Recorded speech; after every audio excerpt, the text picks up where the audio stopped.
unless you close up Korea and don't let other people in and don't let other people out, it's going to happen. Globalization is going to happen. A lot of people will be coming in, a lot of people will be going out. So it's going to happen, and they do understand the need for us to be ready, the need for the country to be ready to face all of the possible social conflicts, and to face all of the possible social conflicts that may actually occur later.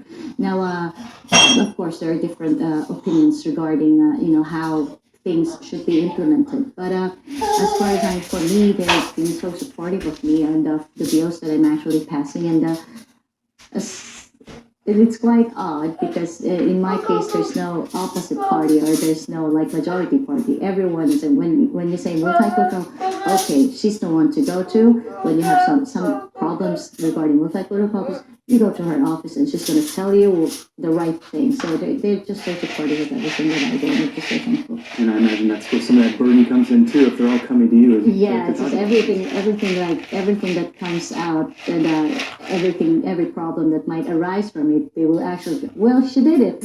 It's Sure. like a very easy thing to know to point fingers to. Sure, but you're also here today to speak about this as well, so we do appreciate that. Now, we keep bringing up this term multiculturalism. You were quoted in the New York Times piece a few months back as saying that Korea was already a multicultural society. What did you mean by that? Well, it's actually, I had it long before I was doing all these lectures. I actually gave them a simpler view of what the word multicultural is, like having diverse cultures. So I told them, people from Gyeongsangdo, wearing people from Jeollado, they're from two different provinces. This also you can call them multicultural because they have different cultures from different provinces. Even the food is different, their dialect is different. So I kind of told them that, and someone who is listening to us asked them, to what kind of people are you putting the word multicultural? We're not multicultural. And they were just so negative about the word that it made, it was, but it is actually, Korea right now is a multicultural society. You have a lot of people from diverse backgrounds, either they're workers or marriage immigrants or just tourists who is already here. So you can't actually stop multiculturalism. Like a while ago, I told you that most of the colleagues that I work with actually think that, the multicultural society is actually here in South Korea right now. We're actually having a multicultural society. I mean, here in Korea, you and me talking right now, it's pretty multicultural. Yeah.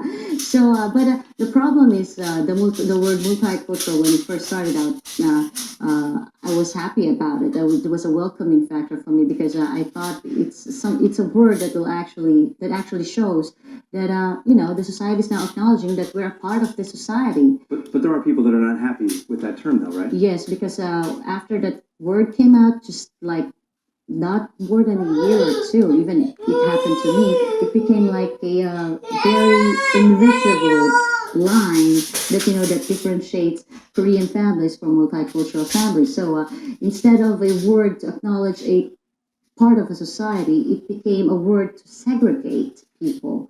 So segregate different types of things. So, and as far as it denotes, like if people say that you're from a multicultural family, it actually denotes that it's a family wherein a Korean is married to a Southeast Asian woman, and who wasn't able to get education or doesn't have money, or they got her from the marriage brokerage, so it's a mail order bride. So very negative stuff, and all this family are poor, and the kids they're having difficulty in school, they're having difficulty adjusting to the society. So they're being a multicultural family is actually being drawn up as a problem for the society. Yes, as of the moment. But at the same time, this is a freight train that Korea is not going to be able to stop or get out of the way of. In the long run, this is going to benefit Korea, is it not? Yes, well, the start of the influx of the marriage immigrants in Korea is because of the need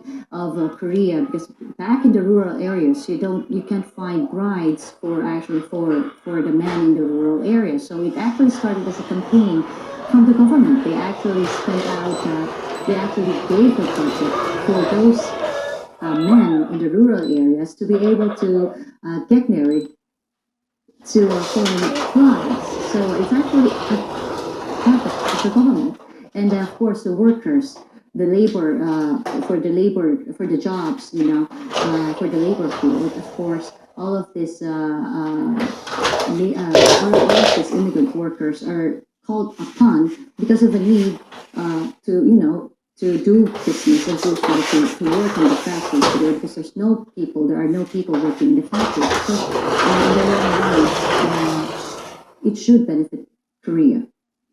And I think your job, I suppose, over the next few years is going to be to sort of help that process along, as you've been saying here. Yes. What would you put at the top of your agenda right now as something that you would like to see change in the next few years? Yes. As far